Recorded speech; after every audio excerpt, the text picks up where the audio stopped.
Hello. Sir, magtika di kaya nga research. Kay mugana ni siya sir ba? As long as kuan nga ang mechanical gid ang side nga mo kuan gid ang mo tira gid ba. Pero sa pagkakaroon no, sa akong initial assessment sa sarili, amot lang kung kaya pa na ako karon sa mechanical na side. Murag kulangan pa ko sa akong skills o knowledge. Sa karon lang sa akong initial assessment. So na ako duha ka research nga na-create yun no. So ang pero before that mag-start sa ako dani sa kuan akong own nga pag-engineering. So engineering design process nako. Number one gid isang goal. So gusto nang mabalaan kung realistic ba gid siya. Number two isang problem. Layout everything, every problema, tanan negative, tanan downside, tanan good. Kay exist jud ang bad nga design ug ang inefficient nga way. Mas maayo gid na mabalaan nimo daan. And number three, managang gid ka sa research, istorya ka sa mga expert, basa kag mga paper, watch videos online. E diri mo ikaw magsugod ng good imong background, imong fundamentals, physics, sa math, sa tanan tanan ano. Then number three dayon isang prototype. So everything hands-on man good kayo ang lahi dili kayo siya ma-process tan sa mentally. So lahi ra gid ang na prototype ka magunitan ka. So how it works in concept, how it works in practice. Muna siya ang blueprint to prototype. The image speaks for itself. And number four is a sensitivity analysis. So dili lang na siya prototype rataman. Nagid na siya yung murag root ba. So muna siyang solution, balik na sugod, try na putaglain, balik na sugod, try na putaglain. So try lots of different combinations kung sa pag-daak. And take everything what you've learned as what the result tells you, record everything everything na siya data, and if needed, balik ta sa research footage. And ang final version din yung optimal design. Initial design variable, evaluate objectives, kung dili, balik mo through hangtod sa design. So, gi-over simplify ra gid kay nako ni siya. Pero more on systems engineer maguni ang style na ni. So maguna ko sa project proposal na ko no, nga ang floating turbine. So, ang number one gid nga ma kuan ako floating turbine kini ay pagid ko kabaloan ni ba nga kining malampaya gas field murot na karon 2027. So dako kayo ni nga impact sa atong economy gid sa atong electricity rates. So ang gobyerno man day willing gi sila mo gasto gid as long as naman sila mga pala gid nga energy in return. So ang ako ang na research kay floating turbine ang number one application of VFX. So makita nato diri sa picture no nga similar ramon kayo ning design aniya. Kaya sa VFX di na ni man gyapon ako kung reference sa paper na ay surge, roll, pitch, sway, tanan gid. So kining floating turbine application of VFX gi wala ni siya wala pa naka idea gid ani like promise gid promise gid kini siya kining OWC lahi ni siya sa murag tig-balance ra ni siya. But kining floating turbine, mo work gid ni siya. Kay duha ka bok ang imong mapan energy sa wind ug sa wave. So, I'm pretty sure nga gana gid ni siya. Kay tanawa pag good niyo. Na siya'y na siya'y CFD nga simulation. Makita gid mo ba?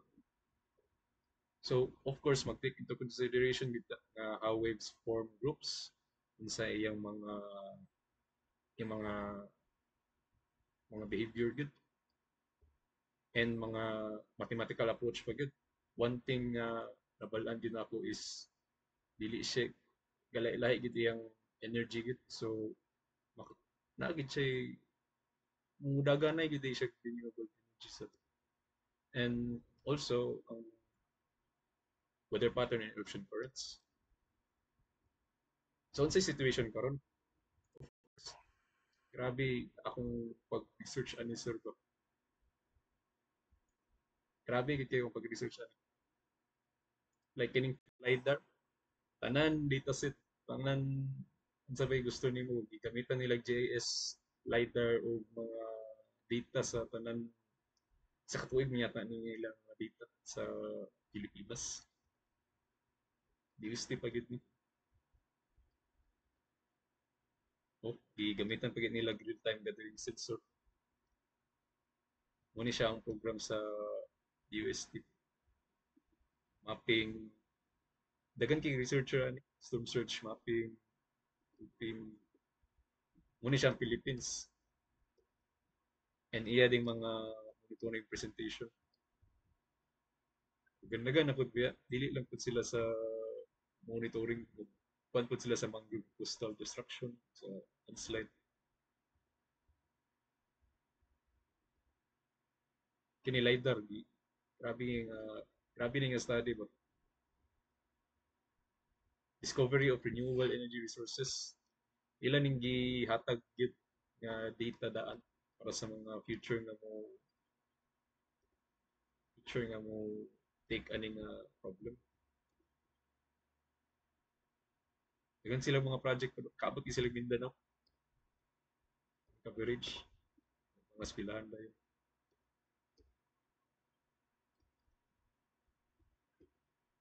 Ni coastal area sa Boracay. Kini pod LiDAR, LiDAR nila. Grabe ka lahi kayo. Forest LiDAR. Kini dataset sa kuan hydrologic model system. Iti consider gid nako ni tanan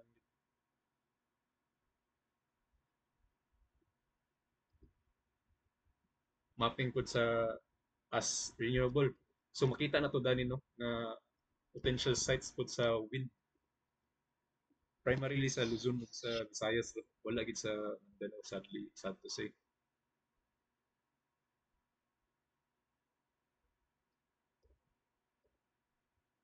Muna ilang mga legit na experience.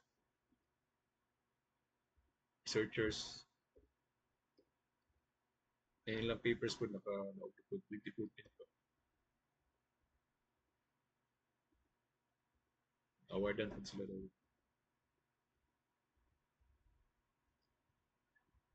And number two na yun ako na ipakita is kini nga wala pa gyud naka ay dagan nang naka-realize nga feasible ni siya nga design. Pinakaabot man ni sa IAA nga publisher sa UAE pa gyud siya. And mga uban po nga study wind turbine geometry kung unsa nga mga ang sa mga shape sa mga kuan kung kana ba siya dili, is ba siya dili, ano. And study on floating wind turbine. Dagan ako nagbuhatan nga paper. Kini sa LiDAR po ilang sub project sa flood mapping. Oh, ilan naging kuan ba mga data.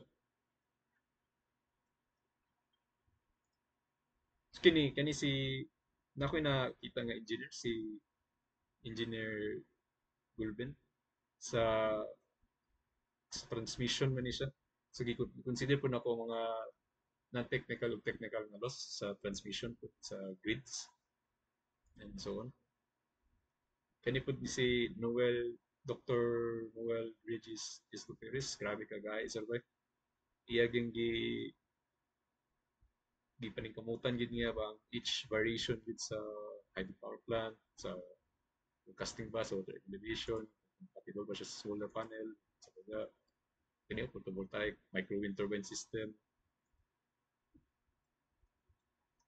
uban research pa dani, mga low cost remote training, steam data acquisition, sa mga potential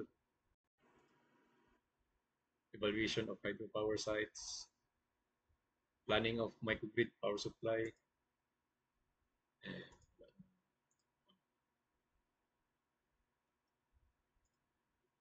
kini pa rin concept study, design of floating offshore wind turbine. So dili ra siya kuan, dili siya magic na presentation ni. Okay ni. Di neural net pod nila ni sir. Ang pag-configure sa power distribution. Di JS pod nila. So overall, makaingon gyud ko nga feasible ni siya. Ang mechanical lang gid ang kuan gid ani mo. Dara ang kuan. Ipakita na ganiya. And cross-reference po tayo sa mga papers. And gusto nang i-remind why do we do research paper? So papers as a thing that was not obvious or present before. So we don't publish the same idea with small releases. And napod ko isa pa ka idea. So thankfully ang water level monitoring sa WaveX, which is very, very, very possible kay ang pag-asa grabe na kay research analysis rainfall, di mathematic na gid nila niyo. National calamities, storm surge numerical model, numerical study, influence of condition, so on and so forth. Napoy preparation, monitoring and prediction, pero ang ilang monitoring is telemeterized gauging instruments. And then gabase po sila sa Angat Dam sa water level update sa uban nation. So I wonder why sa Angat Dam. And then mga projects na yun. Interesting enough no, na nakaabot sa Tagulwan nga mga Japanese para sa monitoring station. Dagan-dagan niya po mga monitoring station na po sa Cagayan po. Japan niya po yung naglihok ani. Pero wala kaya nila gi-provide ang information dito.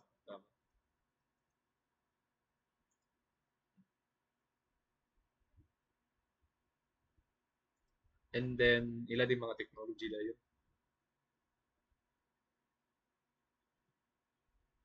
Kada man siya.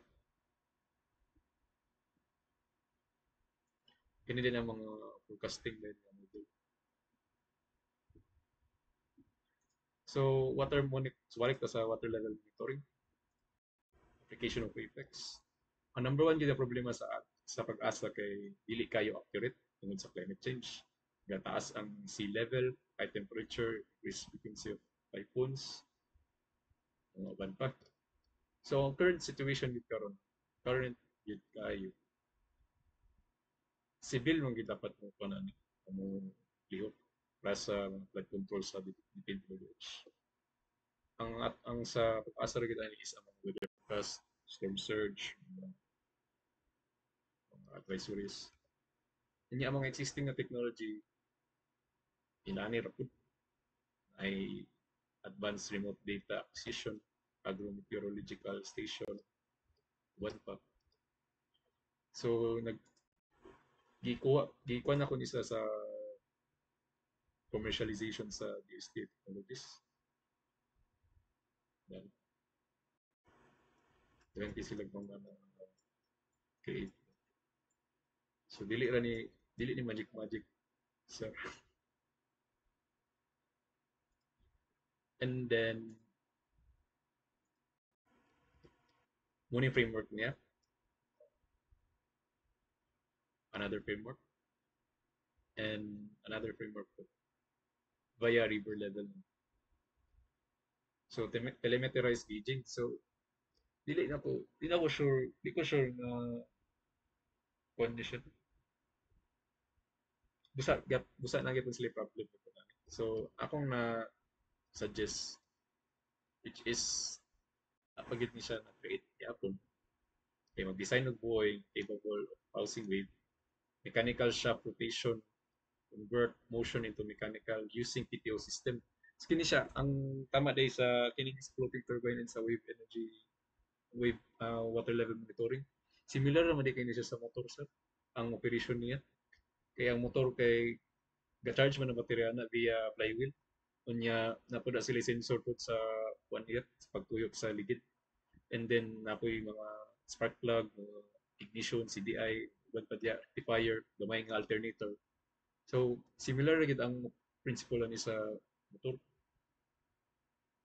And then ang pinaka-secret sauce na kuha ni kay creation of digital pulse. Use the rotational motion to generate digital pulse or electrical signal that indicate the energy output. So dira gid nimo ma kuan gid nimo ba na murag madagan rin siya madagan din siya kuan capable of measuring wave heights, frequencies, and directions. Record every fluctuations in wave patterns and energy output. And mura to sir. So far no review mo pud nako tong kuan tong tawagan tong sa red tide monitoring.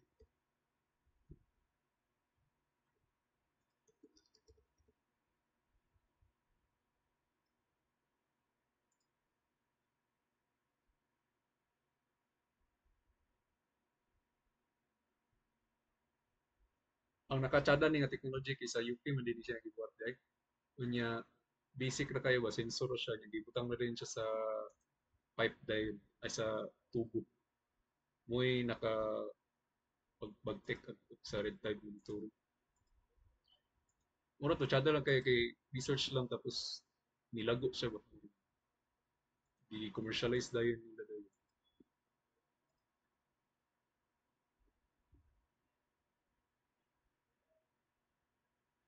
Thank you, sir.